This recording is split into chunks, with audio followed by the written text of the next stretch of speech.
Confiar, Señor, en que no solamente entenderemos hoy el mensaje, sino aplicaremos este mensaje para tu gloria y para tu honra, Señor.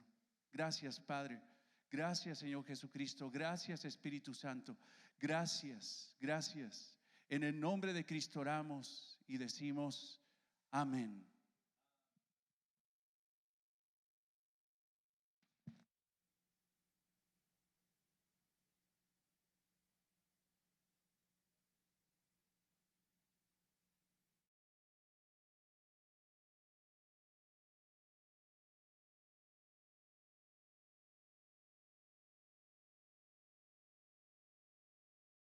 ¿Cómo están, hermanos? ¿Bien? Bendecidos. Gracias a Dios por este tiempo de alabanza. Pero continuemos alabando al Señor a través de la predicación de su palabra. Te voy a pedir que abramos la Biblia en Mateo 11, versículo 1 al 6. Mateo 11, versículo 1 al 6.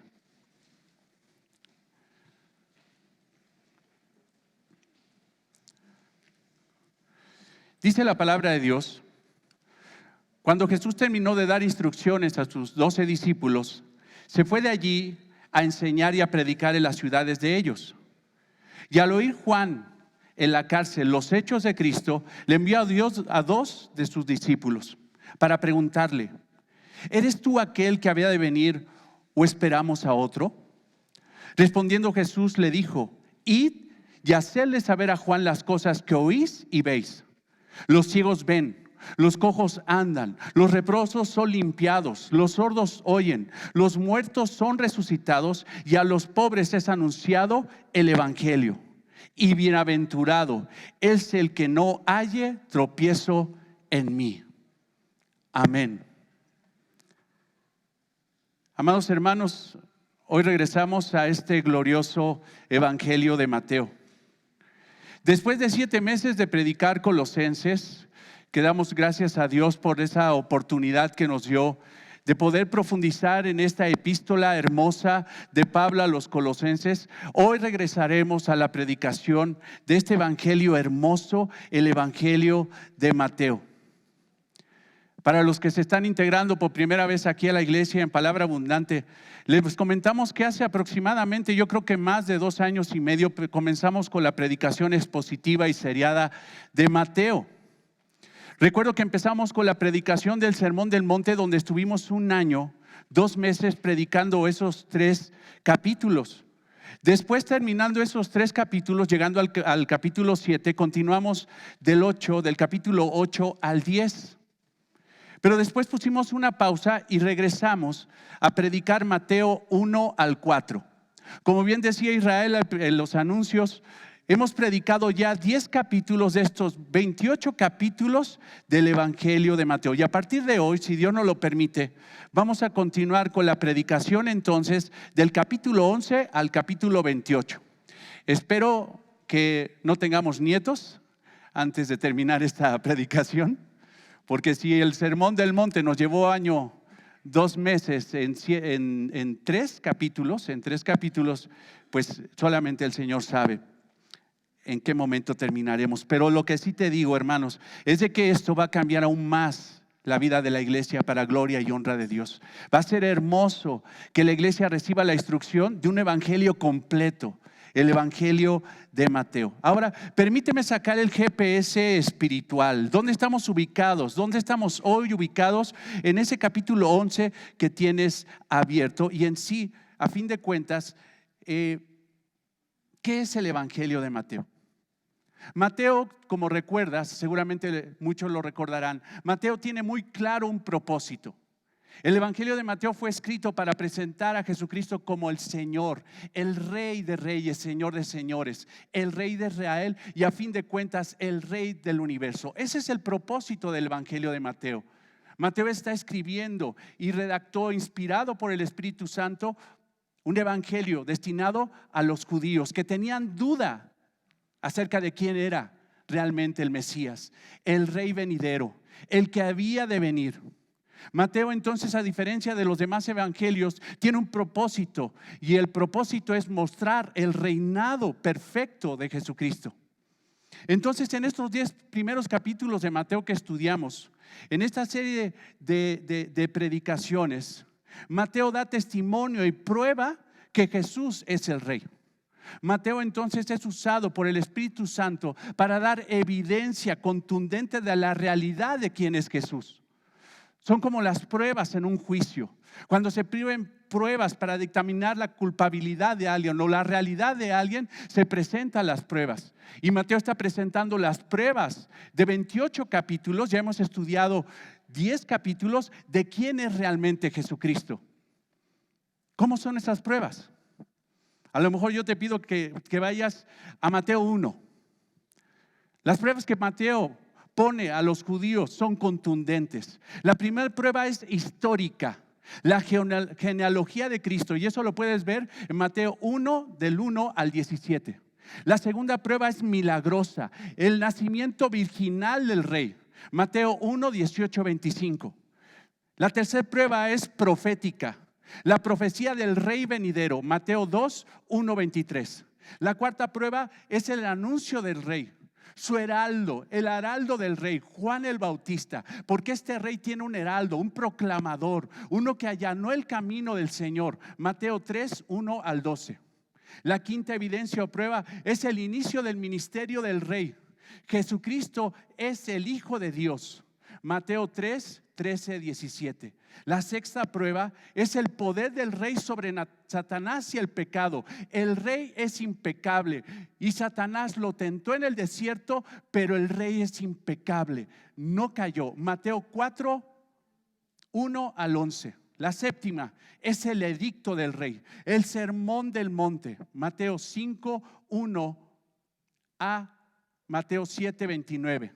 Octava evidencia, las obras poderosas, los milagros que hizo el Rey, Mateo 8:1 del 9 y al 9:38. Y la novena evidencia, donde nos quedamos hace 8 meses, el poder que dio el Rey a sus discípulos, los apóstoles de Cristo, Mateo 10, 1 al 42. Ahora nos encontramos frente a los capítulos 11 y 12. Mateo ahora se enfoca en narrar la reacción de varios individuos ante la realidad mostrada en el capítulo 10. Ante la realidad mostrada del capítulo 1 al 10, la reacción de estas personas, de muchos individuos, cuando vieron la realidad de que Cristo era el Mesías venidero.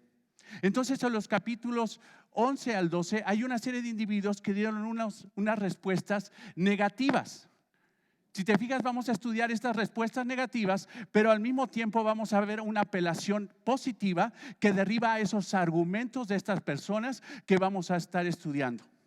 Entonces, amados hermanos, en este capítulo 11, de los versos 1 al 24, ve trazando ahí para que lo puedas estudiar en tu casa. Veremos 3 elementos de la incredulidad contra Jesús que debemos superar. 3 elementos de la incredulidad en contra de Jesús que debemos superar. Lo primero que tenemos que superar es la duda. Lo segundo que tenemos que superar es la crítica. Y lo tercero que tenemos que superar es la indiferencia.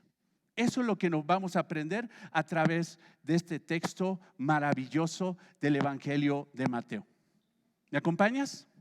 Mateo 11:1. Vamos a ver hoy, porque no nos da el tiempo para más, superando la duda. Mateo 11:1.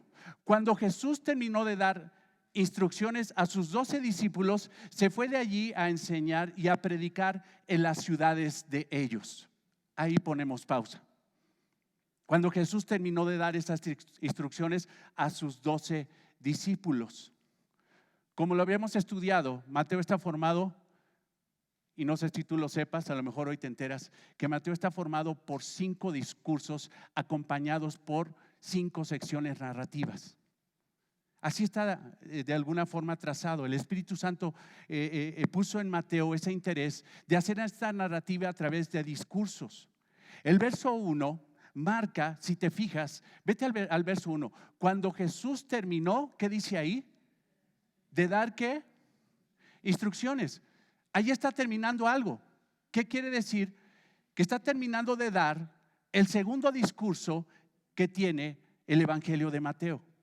Ahí está terminando de dar las instrucciones. El versículo entonces 1 marca el final del segundo discurso del Señor. El inicio de este discurso lo puedes ver en Mateo 10:5. Por favor, pon tus ojos para que identifiques dónde empieza el segundo discurso del Señor Jesucristo. A estos 12 envió Jesús. ¿A quién le está dirigiendo este discurso? Principalmente a los 12 discípulos de Cristo, a sus discípulos. A estos 12 envió Jesús y les dio instrucciones diciendo. Ahí es donde empieza el segundo discurso. Ahí diciendo. Cuando empieza el Señor a dar la instrucción, ahí empieza el segundo discurso. Y el final del segundo discurso es Mateo 11:1, cuando Jesús terminó de dar estas instrucciones. Ahora, este discurso, los teólogos le llaman el discurso a los 12 o el discurso misional. ¿Por qué te digo esto? Porque es muy bueno saberlo así y verlo así, porque así está trazado por el Espíritu Santo. Si a ti te interesan las misiones, si a ti te interesa llevar el Evangelio, porque a fin de cuentas eres cristiano y todo cristiano tiene que llevar el Evangelio. Si quieres saber cómo tenemos que llevar el Evangelio como discípulos de Cristo, tienes que estudiar el segundo discurso del Señor Jesucristo, el discurso a los discípulos. En este discurso a los discípulos, el Señor Jesucristo da instrucciones exactas a sus 12 discípulos de cómo tenían que evangelizar, de cómo tenían que llevar el Evangelio, cómo tenían que llevar la pureza del mensaje y todas las consecuencias que iba a haber en contra de ellos. ¿Por qué? Porque cuando empezaron a predicar el Evangelio, empezó a haber una oposición acerca de ese mensaje, el mensaje del Evangelio. Ahora, ¿cuál es el primer discurso? El primer discurso de Mateo es el edicto del rey o el sermón del monte. Nada más para que tengas el dato, porque quiero de alguna forma, como te decía, poner el GPS espiritual para que te ubiques donde estamos, porque después de tanto tiempo de dejar de predicar Mateo, a lo mejor dices, ¿dónde estamos? No podría yo empezar en caliente, porque quizá no entenderíamos lo que el Señor Jesucristo está diciendo. Pero estos 5 discursos son el discurso del sermón del monte, Mateo 5:1 al 7:9.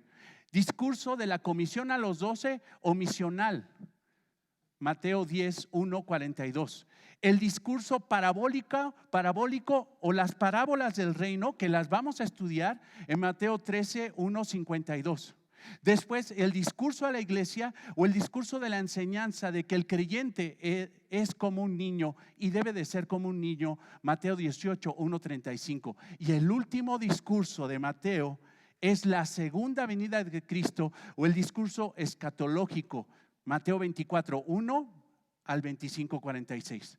Así se divide. Y todo esto, hermano, dividido antes de cada discurso, una sección narrativa que el Señor da.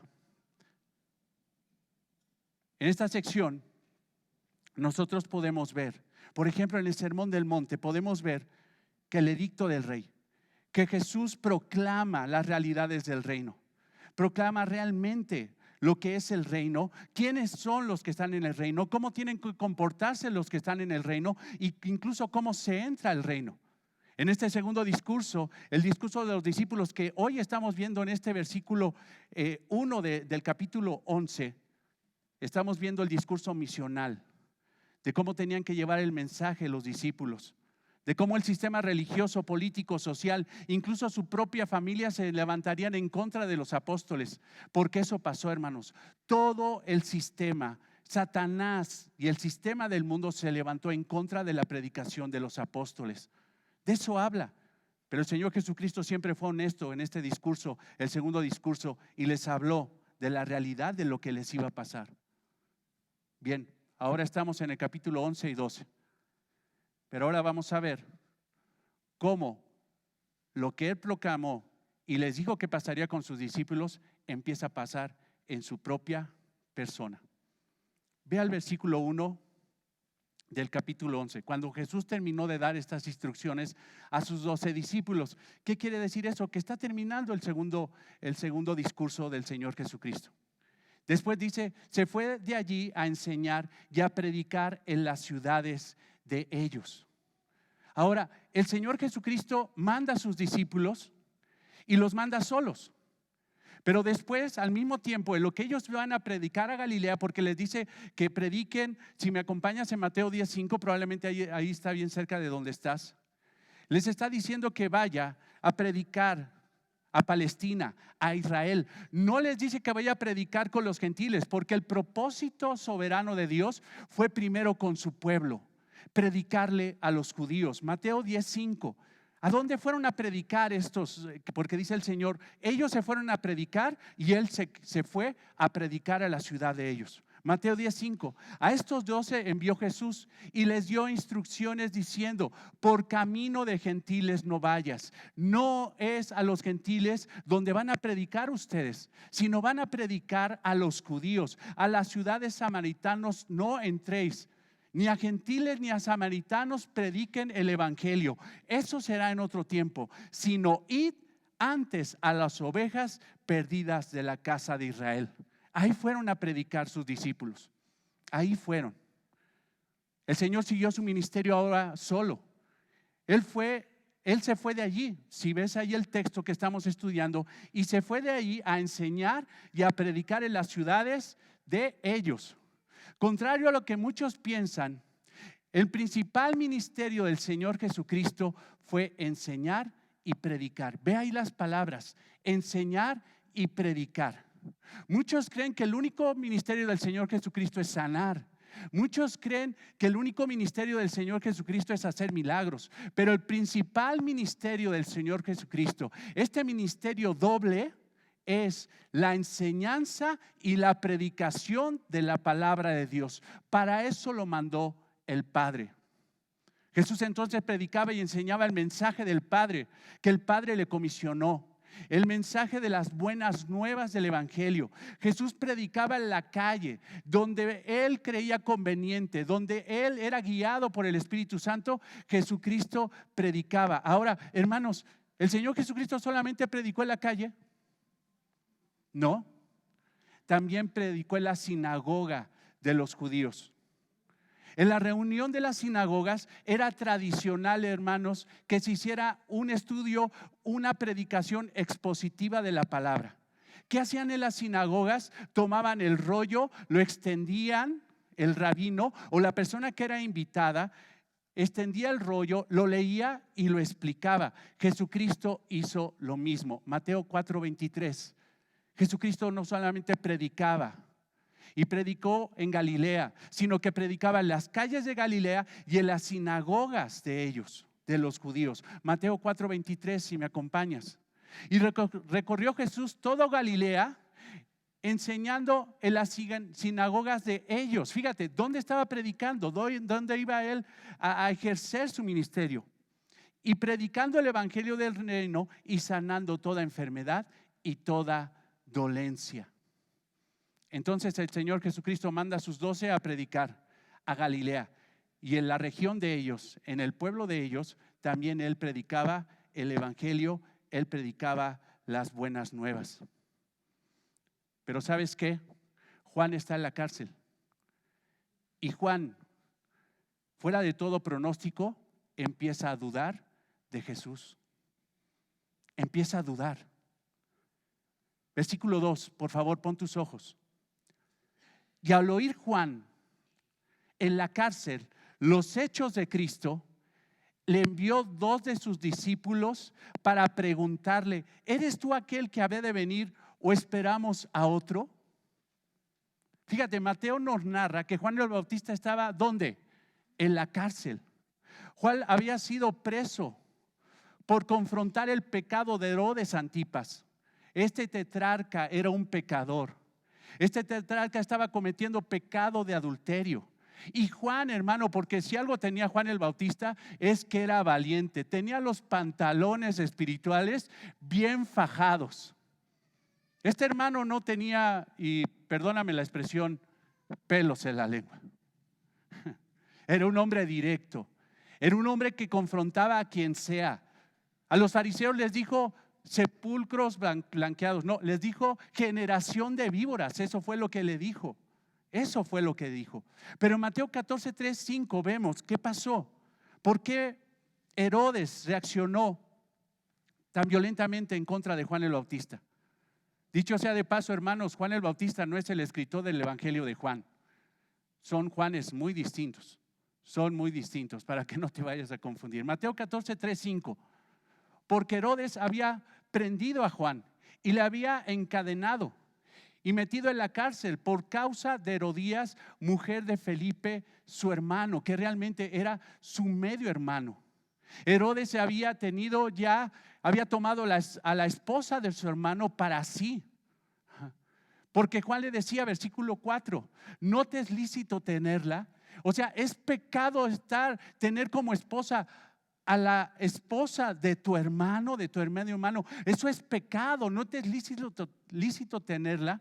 Y en el versículo 5 dice, Herodes quería ¿qué? Matarle, pero temía al pueblo. ¿Por qué?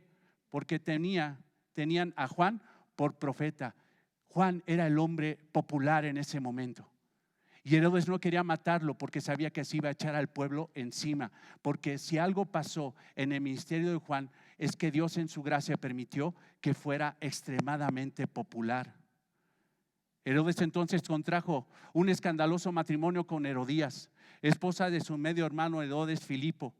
Recordemos el temperamento de Juan, hermanos. Recordémoslo, era un profeta valiente, no titubeaba para decir las cosas. Y reprende a Herodes por semejante pecado de adulterio. Herodes lo toma y lo lleva a la fortaleza de Maqueronte. Allí estuvo Juan. Un día, si vas para allá, para esa región de Palestina, visita la fortaleza de Maqueronte. Y esta fortaleza estaba en un cerro, porque siendo una fortaleza, en la parte de arriba era muy fácil defenderse. Era una fortaleza en un lugar desértico. Estaba en Perea, a 68 kilómetros de Jerusalén. Ahí es donde gobernaba Herodes el tetrarca. Era evidente que Juan no estaba totalmente aislado, hermanos. ¿Por qué? Ve el texto del versículo 2. Porque se enteraba de las cosas. Herodes permitía visitas. Llegaban discípulos de él para decirle lo que estaba pasando con el ministerio del Señor Jesucristo. Ve el versículo 2. Y al oír Juan en la cárcel los hechos de Cristo, les envió 12 de sus discípulos. O sea, no estaba totalmente aislado, sino que lo visitaban sus discípulos. En el pasaje paralelo de Lucas, porque te vas a dar cuenta que en Lucas 7 hay un pasaje paralelo. Y eso es muy bueno porque puedes complementar lo que se dice en Mateo con lo que se dice en Lucas. Si yo te lo leo, apúntalo, lo estudias en tu casa. Pero Lucas 7:18 dice, los discípulos de Juan le dieron las nuevas de todas estas cosas. Y llamó Juan a 2 de sus discípulos. O sea, llegaban los discípulos de Juan, le ponían al tanto de lo que estaba haciendo el Señor Jesucristo.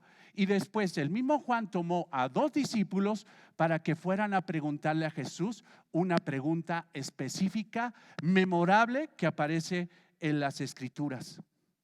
Entonces Juan desde la cárcel él ha informado de sus discípulos acerca de los pasos del Señor. Los discípulos de Juan le traían noticias frescas del ministerio de Jesucristo. Juan era considerado, hermanos, un profeta, un rabino, y por eso tenía discípulos. Y eso lo puedes ver en Juan 1:35. Incluso te puedes dar cuenta que algunos discípulos de Juan se hicieron discípulos del Señor Jesucristo. De Juan el Bautista menguó para que creciera el Señor. Y sus discípulos se fueron con el Señor. Juan, a ser enterado de los hechos de Jesús, así dice el texto, acompáñame ahí en el versículo 2. Cuando Juan fue enterado de los hechos de Jesús, es evidente que no entendió lo que el Señor estaba haciendo. Fíjate, el profeta del Antiguo Testamento, la voz que clama en el desierto, no entendió lo que Jesucristo estaba haciendo. Por esto manda a 2 discípulos a encontrarse con el Señor Jesucristo para hacerle esta gran pregunta. Versículo 3, pon tus ojos, para preguntarle, ¿eres tú aquel que había de venir o esperamos a otro? Hermanos, qué pregunta. Y la verdad, cuando la leemos puede sonar temeraria, puede sonar totalmente irreverente, puede sonar incluso, hermanos, como algo, como un cuestionamiento al Señor. Pero cuando analizamos, hermano, las palabras y la pregunta de Juan el Bautista, nos daremos cuenta que es todo lo contrario. Juan el Bautista fue un profeta que anunció la venida del Mesías, hermanos. Juan le dijo del Señor Jesucristo: Él es el Cordero inmolado que quita el pecado del mundo. Él lo había bautizado en el río Jordán cuando él decía que era necesario que fuera bautizado Juan por el Señor Jesucristo. Él dio testimonio de la presencia y da testimonio y fue testigo presencial del descenso del Espíritu Santo que coronó al Señor Jesucristo en el inicio de su ministerio, y de la voz del Padre que salió desde el cielo cuando el Padre dijo: este es mi Hijo amado en el que tengo complacencia. Mateo 3, 13, 17. Había declarado con humildad: es necesario que Él crezca, pero que yo mengüe. Juan 3:30. Hermanos, él sabía que Jesucristo era el Mesías. Él vio al Espíritu Santo, escuchó la voz del Padre y ahora pregunta: ¿eres tú realmente quien quien realmente dices ser? Esta pregunta es, si no se analiza, puede ser incluso hasta escandalosa. Juan había reconocido que Jesús era el Cristo, el Mesías. Observa cómo define Juan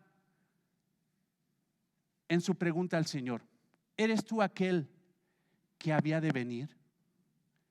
O sea, hermanos, cuando un judío escuchaba el que ha de venir, no había discusión.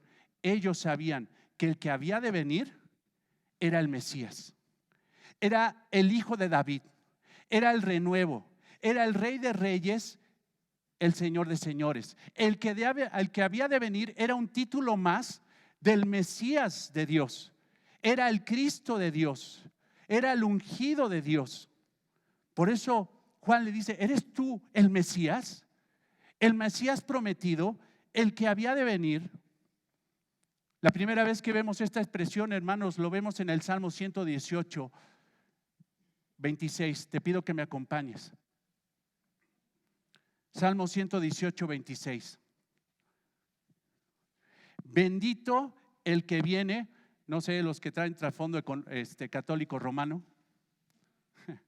Bendito el que viene en el nombre de ¿qué? De Jehová, el que viene, el que ha de venir, el Mesías, el renuevo, el Rey de Reyes. Todo judío, hermanos, todo judío del tiempo de Jesús no confundía esta expresión. El que había de venir se refería al prometido Mesías de Dios, que venía a salvar a su pueblo del pecado. Pero Mateo da un énfasis poderoso a la pregunta de Juan, pues sabe que dentro de esa pregunta está la respuesta. Fíjate, ¿por qué permite Juan esa pregunta y por qué le da tanto énfasis? Porque quería mostrar a los judíos que aquel esperado Mesías era el que Juan estaba cuestionando y tenía duda. Era probablemente la pregunta de todos los judíos en el momento de que estaban leyendo el Evangelio. Ellos: ¿quién es aquel? ¿Quién es el renuevo? Y la respuesta la da el mismo Señor Jesucristo, sin decir sí y sin decir no. Implícitamente, con lo que dice y la respuesta, le está diciendo a Juan: yo soy el Rey. Yo soy aquel Mesías. Yo soy Jesucristo. ¿Es Jesús realmente ser el que dice ser? Ahora, hermanos, la pregunta aquí es: ¿por qué dudó Juan del Señor? ¿Estaba Juan negando a Jesús, el Mesías? ¿Consideraba Juan el Bautista a Jesús como un charlatán o un error? La respuesta, hermanos, es un contundente ¿qué? No. A ver otra vez, ¿un contundente qué? No. Exactamente, sí están conmigo. Hermanos, leamos bien. Pero Juan el Bautista no estaba cuestionando la veracidad de Cristo. Él fue uno de los más grandes testigos del linaje real de Jesús. El desconcierto de Juan no es una negación de la persona de Cristo, no es un apóstata, sino es la incredulidad de un creyente, de un verdadero hijo de Dios. ¿Por qué? Porque aún un verdadero hijo de Dios puede tener dudas acerca de Cristo. Aún un verdadero cristiano puede tener dudas de la fe. Y esto, hermanos, es un consuelo. Porque si este profeta, este hombre inspirado por Dios tiene dudas, ¿qué vamos a hacer tú y yo cuando tengamos dudas acerca del Señor? Eso es lo que tenemos que responder el día de hoy. ¿Qué vas a hacer cuando tú tengas dudas acerca de tu fe? ¿Qué vas a hacer? Esa incredulidad, hermanos, no es de un inconverso que se opone a Jesucristo, no, sino la incredulidad de un creyente que tiene incertidumbre o dudas formadas por su falta de comprensión de la verdad de Cristo. Aún un creyente puede tener dudas porque le falta comprender la realidad de Jesucristo. Y eso nos pasa a todos. Juan no está cuestionando la profecía del Antiguo Testamento. No está cuestionando a Jesús, pues había sido testigo de la divinidad de Jesús en su bautismo. Juan se estaba cuestionando a sí mismo. ¿Por qué no puedo entenderte más, Señor? ¿Por qué no puedo, Señor, entender lo que estás haciendo? Yo decía y creía y yo profeticé de ti, pero sin embargo no puedo ver más allá de mis ojos. Por eso manda a 2 discípulos para que él pudiera conocer más de Cristo. No es un cuestionamiento a la deidad de Cristo, es una apelación a que Cristo tuviera más misericordia y decirle: Señor, enséñame más de ti. Eso, hermanos, es un verdadero creyente. El que tiene dudas, pero no se queda cruzado de brazos, sino va a Cristo y le pide: enséñame más de ti. Ese era Juan. Ese hombre en la cárcel era un hombre que, a pesar de que estaba totalmente inmerso en la oscuridad, en una celda caliente, era un hombre que no había perdido la fe, pero tenía dudas. Hermanos, nosotros tenemos por gracia la fe, pero dudamos. Somos salvos y por fe somos salvos. Efesios 2:8, tú lo sabes. Porque por gracia sois salvos por medio de la fe. O sea, Dios ya te dio una fe perfecta para que tú seas salvo. Por gracia sois salvos por medio de la fe. Y esto no es de vosotros, pues es un don, un regalo de Dios. Los creyentes, Juan el Bautista, creen en Jesús y no cambiarán nunca su parecer, pues esa fe no es de ellos, porque si fuera de ellos fuera limitada. Pero esta fe es un regalo que viene de lo alto, es un regalo que viene del cielo. Es perfecta como todo lo que viene del cielo y completa. Por eso, hermanos, un verdadero cristiano nunca negará la fe. Y Juan el Bautista era un verdadero cristiano. Nunca negó la fe, pero tenía dudas. Levanten la mano los que están así. Ay, gloria a Dios. Yo creí que el único que me había tocado era a mí. Juan no está negando a Cristo. Él tiene duda. La duda no es de los inconversos, hermano. John MacArthur dice: la duda no es de los inconversos, porque un inconverso no tiene dudas. Él simple y sencillamente dice: no creo, y no pregunta: ¿serás tú o no? ¿Sí es la diferencia? Un inconverso nunca tiene dudas. Él tiene su carne bien definida. Pero sin embargo, un creyente puede cuestionar y tiene dudas. Cuando tú ves el Evangelio y las personas del Evangelio, todos los que dudaron eran salvas, eran personas salvas. Pedro era salvo y el Señor Jesucristo le dijo: ¿qué le dijo cuando estaba el Señor caminando en las aguas? Ven. Y luego, ¿qué pasó? Dudó. Y luego, al fondo, pato. y era cristiano. Hombre de poca fe, ¿por qué dudaste? Mateo 14:31.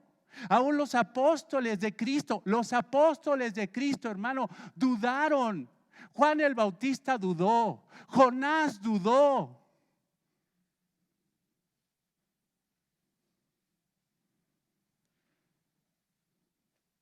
Si la pregunta que hicieron los discípulos de Juan a Jesús hubiera sido hecha por un inconverso, simple y sencillamente Juan hubiera dicho esto. No le pregunten. Yo tengo mi conclusión. Dígale a Jesús que para mí no es nada. Punto. No creo en él. Así son los incrédulos, ¿sí o no? ¿Cómo eras? Papacito, mamacita. Pero sin embargo, Juan el Bautista cree y quiere saber más porque tiene dudas. Conociendo el temperamento de Juan, que le dijo generación de víboras a los fariseos, hubiera contestado así, pero sin embargo Juan era un verdadero hijo de Dios. Él recibió el Espíritu Santo en el vientre de su mamá.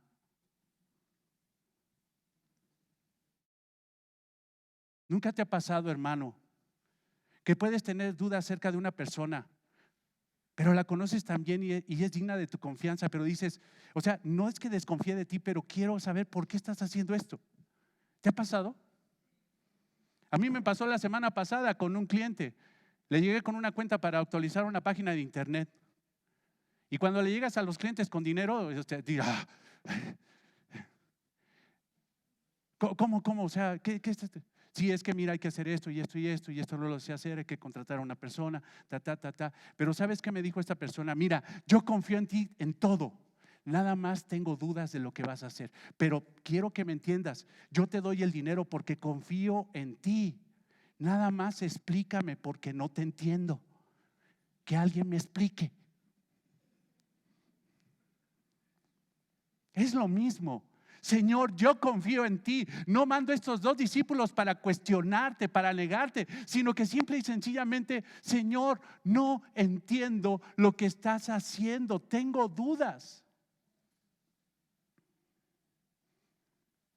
Entonces Juan envía a estos 2 discípulos a preguntar, no a negar.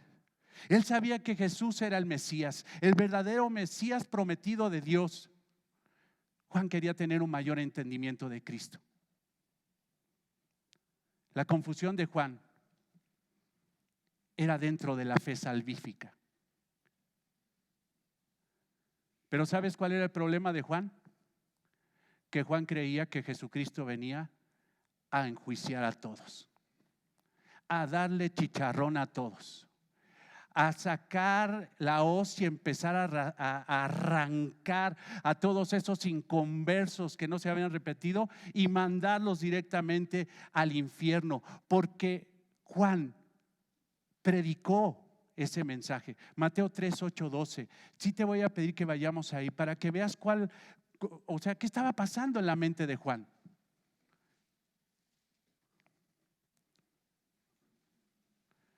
Haced pues, Mateo 3, 8, haced pues frutos dignos de arrepentimiento. Y no penséis decir dentro de vosotros mismos, este es Juan el Bautista hablando al pueblo.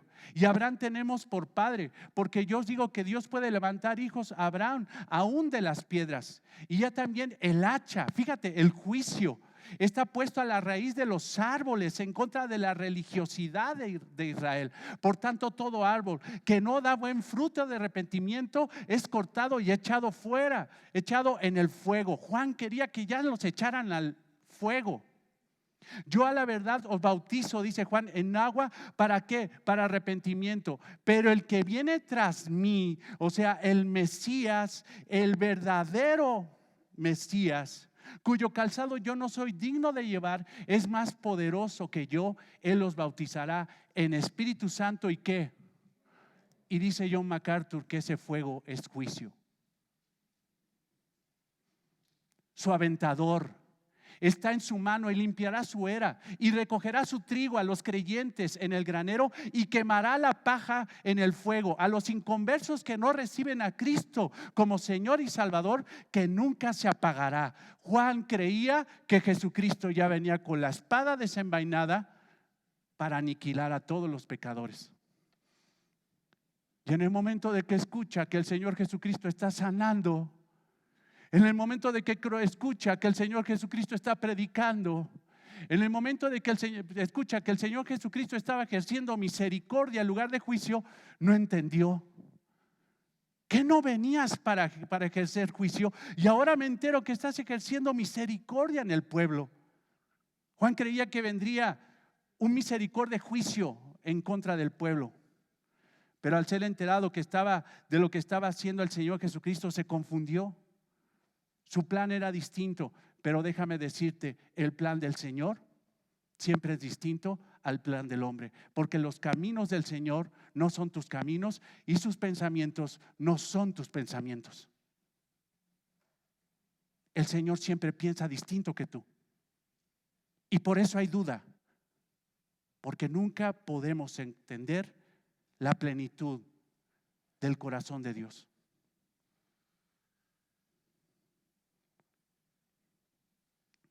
Juan no había comprendido que Jesús en su primera venida no venía a condenar sino a salvar.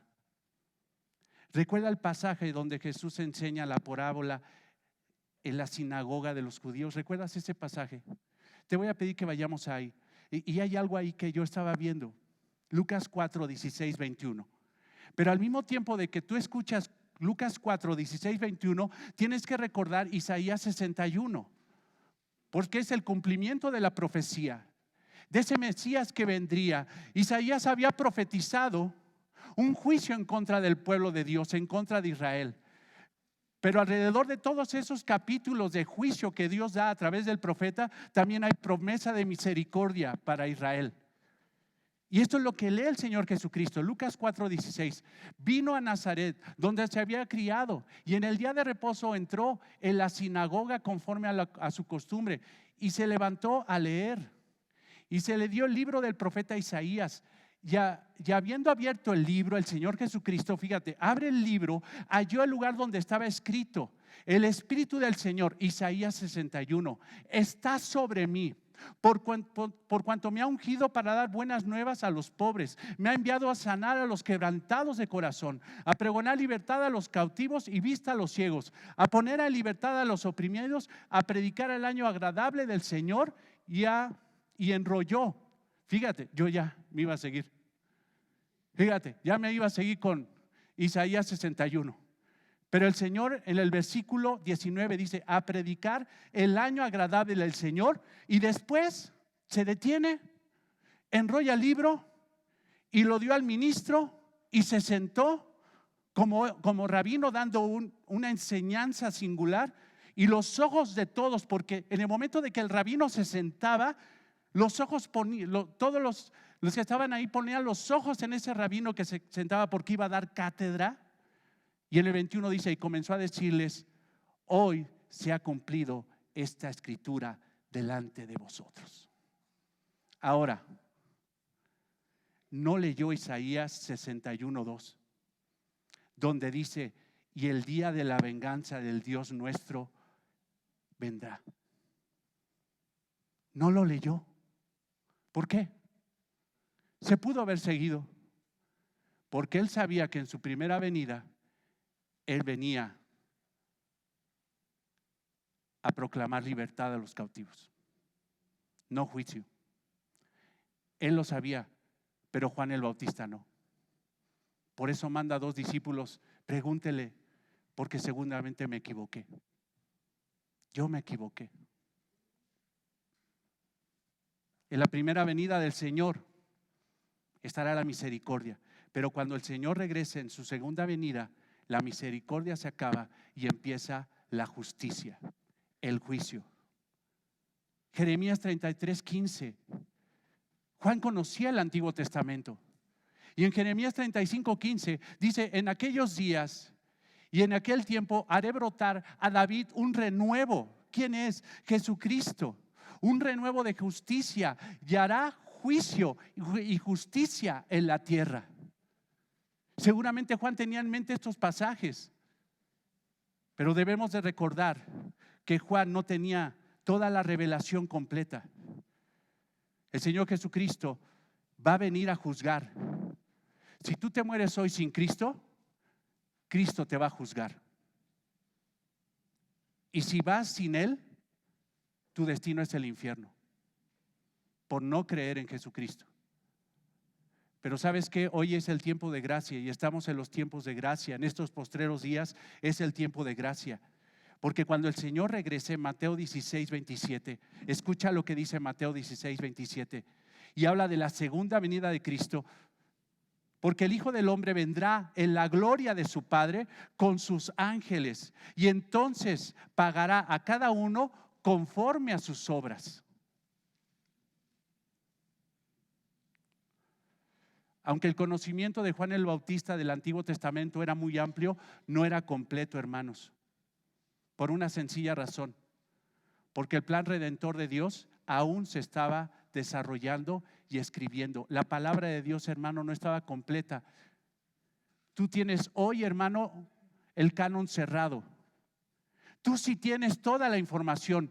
Juan el Bautista no la tenía, y por eso, hermano, tenía muchas dudas. Pero sabes que, y aquí es donde quiero que pongas atención. Estás poniendo atención, gloria a Dios. ¿Sabes qué se hace ante la duda? O sea, lo sabio que tenemos que ver de Juan el Bautista es cómo resolvió sus dudas. Y él hizo algo extremadamente sabio: ir a Jesús y preguntarle. Él no podía ir solo, pero él no podía ir porque estaba preso, pero mandó a 2 discípulos: pregúntele si él es aquel que esperamos o esperamos a otro. Manda a 2 discípulos. Hermanos, aunque el Señor entiende que podemos tener dudas, nunca estará conforme con nuestras dudas. Porque ¿sabes qué produce las dudas acerca de Cristo? Pueden tergiversar su carácter. Hermanos, podemos tener dudas, pero no te puedes quedar con ellas. Porque si te quedas con las dudas, puedes empezar a tener conceptos inadecuados del carácter de Cristo, de la persona de Cristo, del evangelio de Cristo, la doctrina, aún de la misma Biblia. Hermanos, es un error, un gran error, quedarse con las dudas. Tú tienes que ir a Cristo. Ahora, alguien dirá aquí: uy, qué padre sería que Jesús todavía estuviera con nosotros. Y aquí, ¿qué estoy oyendo este menso? Nada más me genera más dudas. Ay, hermano, en la clase de la mañana, hoy vine a que me disipara las dudas, y algunas, pero salí con más. Qué bueno sería que el Señor Jesucristo estuviera aquí para que yo le preguntara y Él me va a contestar. Hermano, ese pensamiento es erróneo. ¿Por qué? Porque Cristo lo tienes en tu mano. Cristo está gobernando desde el cielo. Cristo es el Rey de Reyes, Señor de Señores que vendrá. Cristo está vivo y reinando en el cielo, lo dice Pablo a Timoteo. Vivo y reinando. Pero Cristo sigue aquí en su palabra. Salmo 47. ¿A quién tienes que recurrir cuando tienes dudas? A Cristo. Salmo 47. Entonces dije: he aquí vengo, en el rollo del libro está escrito de mí. A pesar de que muchos dicen que esto es para David, realmente esto está profetizado en el David mayor, en Jesucristo. O sea, en el rollo del libro, en la palabra, está escrito de mí. Esto fue lo mismo que dijo el Señor Jesucristo en Lucas 24, 27. Y comenzando desde Moisés y siguiendo por los profetas, les declaraba en todas las escrituras lo que de él decían. La Biblia, hermano, habla de Jesucristo. La Biblia es Jesucristo. Y cuando tienes dudas de Jesucristo, tienes que ir a Cristo. Y Cristo es la palabra. La Biblia habla de las obras de Cristo. Es la fuente donde tenemos que recurrir cuando tenemos dudas. Pero es bien desafortunado ver que cristianos que tienen dudas acerca de Cristo, de las teologías, en lugar de ir a la Biblia, se van a ver Discovery Channel. O se compran una revista de... sí, muy interesante. Gracias, hermana, por la aportación. O se van con pseudoteólogos o ven películas y tiene más teología de Ben-Hur y los 10 mandamientos que de la Biblia. Y creen que con eso van a disipar las dudas de Cristo. ¿Y sabes qué pasa? Sus dudas se convierten en más. Y no tienen realmente una revelación, una luz exacta de quién es Cristo. Y sus dudas se agudizan en lugar de ser disipadas. ¿O sabes qué? Algo peor. ¿Sabes qué hacen muchos cristianos ante la duda que tienen? Dicen esto: pues para mí es esto. Yo pienso, para mí es esto. Y eso es lo peor que puede hacer un cristiano cuando tiene dudas: conformarse con su limitada percepción de las cosas. Juan era el teólogo de aquel tiempo y no entendía. Y tuvo que ir a Cristo, a su palabra, para entender su propósito. Hermanos, recordemos que toda la palabra es inspirada por Dios y es útil para enseñar, para redarguir, para corregir, para instruir en justicia, a fin de que el hombre de Dios sea perfecto, enteramente preparado para toda buena obra. ¿Tienes dudas de lo que crees? Lee la Biblia.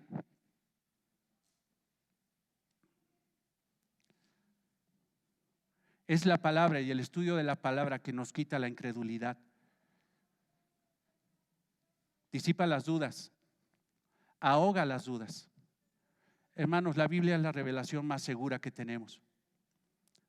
Ahora, Juan estaba en un momento difícil. ¿Dónde estaba Juan? En la cárcel. ¿Y será que cuando tenemos pruebas es cuando más salen las dudas? Juan estaba en un lugar difícil, en un lugar caluroso, estaba encerrado, estaba en penumbra, su vida estaba en peligro, estaba en la cárcel.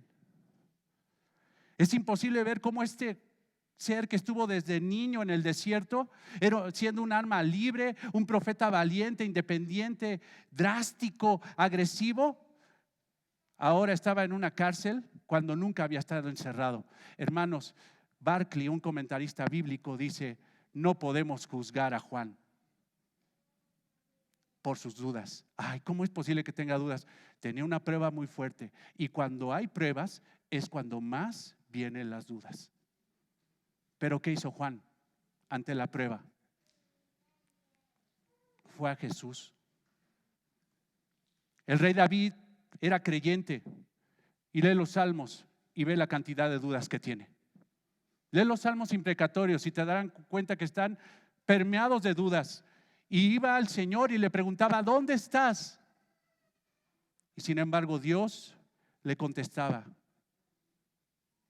Hermanos, cuando tengas falta de conocimiento, cuando tengas dudas, cuando tengas, si me permite la expresión, falta de fe, y no porque no seas salvo, sino que algo pasa con tu fe, ve a Dios y pregúntale. Santiago 1:5: y si alguno de vosotros tiene falta de sabiduría, pídale a Dios, el cual da a todos abundantemente y sin reproche, y se le dará. Dios no se enoja cuando vas y le preguntas: Señor, ¿qué estás haciendo? No entiendo lo que estás haciendo, ayúdame.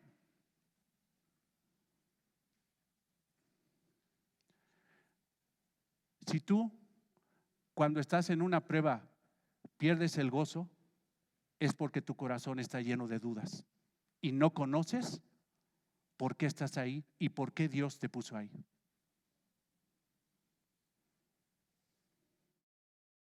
Cuando tenemos problemas, vienen las dudas, pero tenemos que ir a Cristo. Versículo 4, regresemos al texto, por favor. Y respondiendo Jesús les dijo, porque el Señor, fíjate, qué relación tan maravillosa con Santiago. Responde, y no dice, no le contesten a Juan, no, contéstele. Y él estaba gozoso, el Señor, de contestarle a su siervo. Les dijo, id y haced saber a Juan las cosas que os visteis. Los ciegos ven, los cojos andan, los leprosos son limpiados, los sordos oyen, los muertos son resucitados y a los pobres es anunciado el evangelio. Los discípulos fielmente obedecieron al Señor Jesucristo cuando se encontraron con Él. Pero fíjate, aquí hay un énfasis. Por favor, ve. Respondiendo Jesús les dijo, id y haced saber a Juan las cosas que ¿qué? Oís y veis.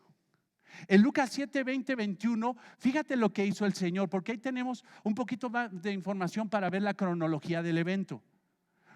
Lucas 7, 20, cuando pues los hombres vinieron a él, o sea, estos dos, dijeron, Juan el Bautista nos ha enviado a ti para preguntarte, ¿eres tú el que había de venir o esperamos a otro?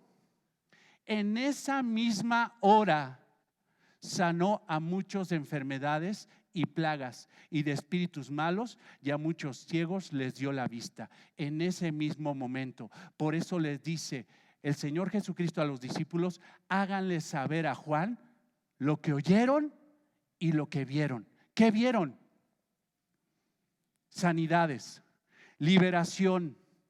Vieron cómo echaba espíritus malos, cómo regresaba la vista a los ciegos. Hermanos, esos, apúntalo ahí, son milagros que solamente el Mesías podía hacer. Milagros mesiánicos que certificaban realmente que Cristo era el Mesías. ¿Qué le preguntaron los discípulos? ¿Eres realmente aquel que esperamos o tendríamos que esperar a otro? ¿Y cuál fue la respuesta de Cristo? No le dijo sí. No le dijo sí, yo soy. Simple y sencillamente le dijo, a las pruebas me remito. Yo soy. El ministerio del Mesías profetizado inicia en Isaías en el Antiguo Testamento. Apúntalo por favor, o si me acompañas, lo leo. Isaías 35, 5, 6. Esto es un paralelo con lo que acaba de decir el Señor Jesucristo, que iba a ser el Mesías profetizado en el Antiguo Testamento. Isaías lo dijo, entonces los ojos de los ciegos serán abiertos y los oídos de los sordos se abrirán. Entonces el cojo saltará como un ciervo y cantará la lengua del mudo, porque aguas serán cavadas en el desierto y torrentes en la soledad. Jesucristo estaba haciendo lo que tenía que hacer. Jesucristo era el Mesías prometido. Pero también Isaías 61, porque dice que lo que veían los discípulos y lo que decía el Señor. ¿Qué estaba haciendo el Señor?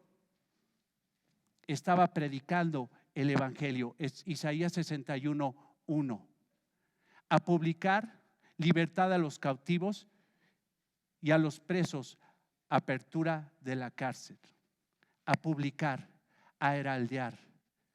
Eso es lo que estaba haciendo el Señor Jesucristo. Juan no lo entendía. Juan creía que iba a ejercer juicio, pero la misma palabra que no entendió Juan era que Jesús venía a sanar, a restaurar, a predicar. Eso era lo que no entendía. ¿Qué le estaba diciendo Jesús entonces? Yo soy el Mesías verdadero, el que profetizaste. No te equivocaste, Juan. Yo soy.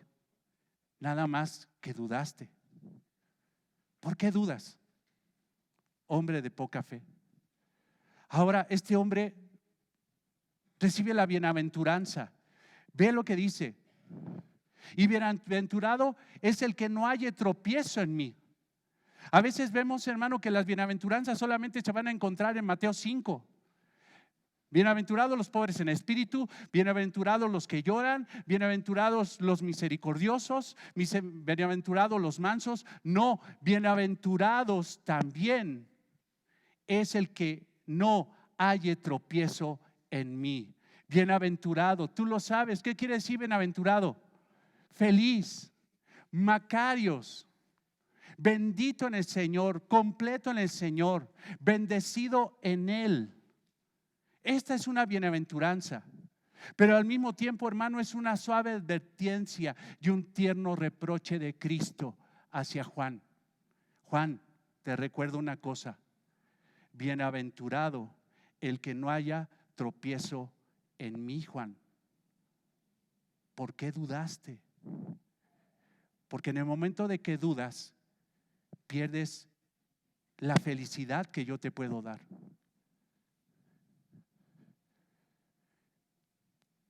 No le estaba reprochando más, porque si de alguien habló el Señor Jesucristo de una forma singular, fue del mismo Juan el Bautista.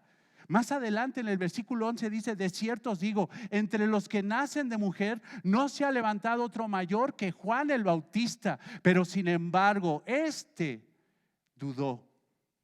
Ahora quiero que pongas tus ojos en la palabra tropiezo.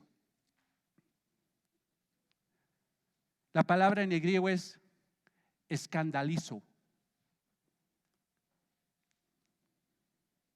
¿Qué quiere decir eso? Se escandalizó. Esta palabra, hermanos, se refiere a capturar un animal. Metafóricamente era hacer caerlo en una trampa. En otras aplicaciones dice hacer pecar. ¿Qué está diciendo aquí? Jesús no deseaba que Juan cayera en la trampa de la incredulidad y el escepticismo del mundo, de la falta de fe. Jesucristo quería que Juan fuera bienaventurado. Dice: no quiero que caigas en la trampa de la incredulidad. ¿Qué es la fe? La certeza de lo que se espera, la convicción de lo que no se ve. Eso es la fe, por la definición que viene en el Nuevo Testamento por el autor de Hebreos. Juan era un hombre de fe, solo que en ese momento no veía bien el plan redentor de Jesús. El Señor le mandó a decir las últimas palabras que escuchó del mismo Señor Jesucristo. Y si me permiten, lo podemos parafrasear así: feliz es aquel que no duda de mí. Si quieres tener bendición de mi gozo y paz, no dudes de mí. Juan, no dudes de mí.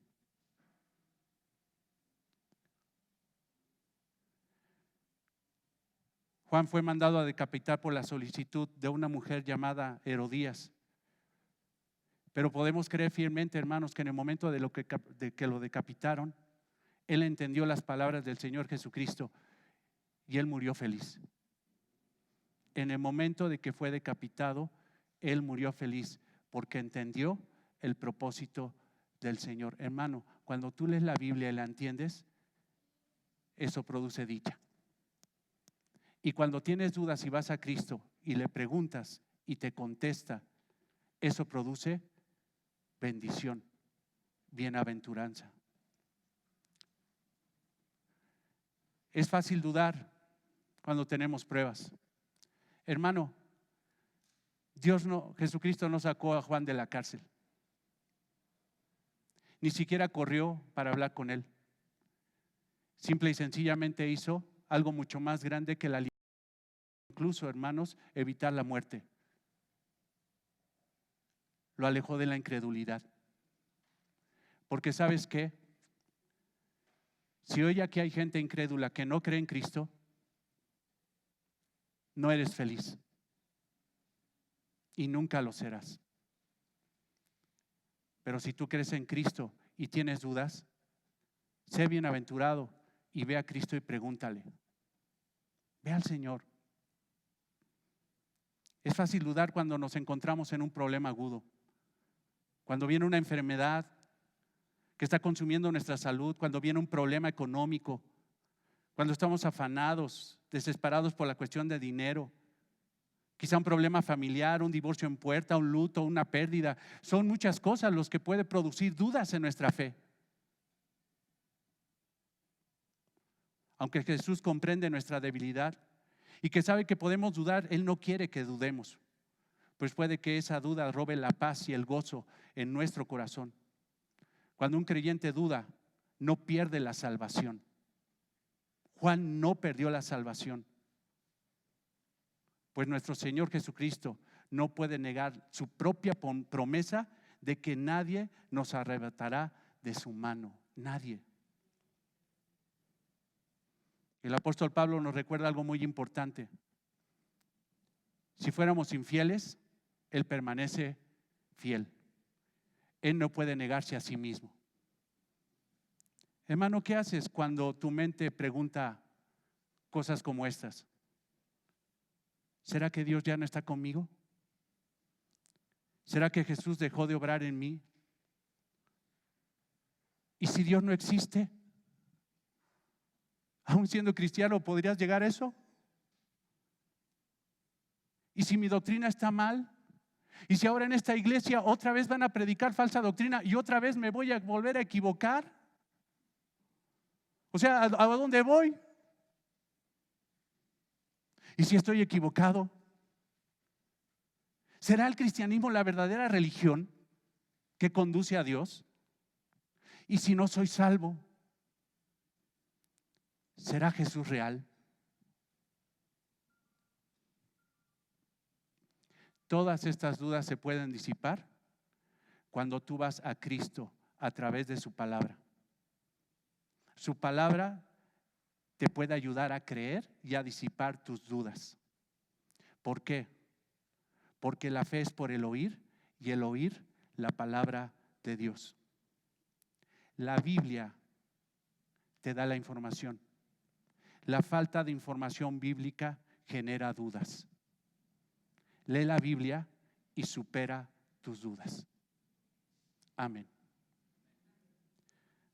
Amado Señor, te damos gracias por permitirnos escuchar tu palabra. Y te pido, Señor, que nos saques de ese lugar de duda. Porque a pesar, Señor, de que nuestra mente no puede captar, Señor, y apreciar todo, Señor, lo que tú quieres, Padre, todo lo que tú eres. Padre, aún así, Señor, no quieres que tu pueblo tenga dudas. Por eso, Padre, te pido que nos guíes a través de tu palabra y que tu bendición, Padre, esté con nosotros. Podemos tener dudas, pero no podemos quedarnos así. Tenemos que ser expertos del libro que tenemos en la mano. Tenemos que ser personas, Señor, que escudriñemos las Escrituras para encontrar las respuestas, Señor, que pueden salir a través de nuestra vida cristiana. Aún las pruebas, Señor, y las adversidades son momentos, Señor, que tú permites para que nosotros nos acerquemos a ti para preguntarte, ¿qué quieres, Señor, de mí? Padre, cuando vino la prueba en Job, todas esas pruebas, todas esas circunstancias adversas en la vida de Job tuvieron un propósito. Y Job lo dijo: antes de oídas te conocía, pero ahora te veo, Señor.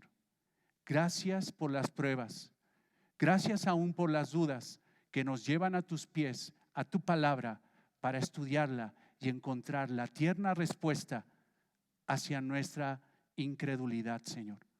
Gracias, Padre, en el nombre de Jesús. Amén. Dios los bendiga, hermanos.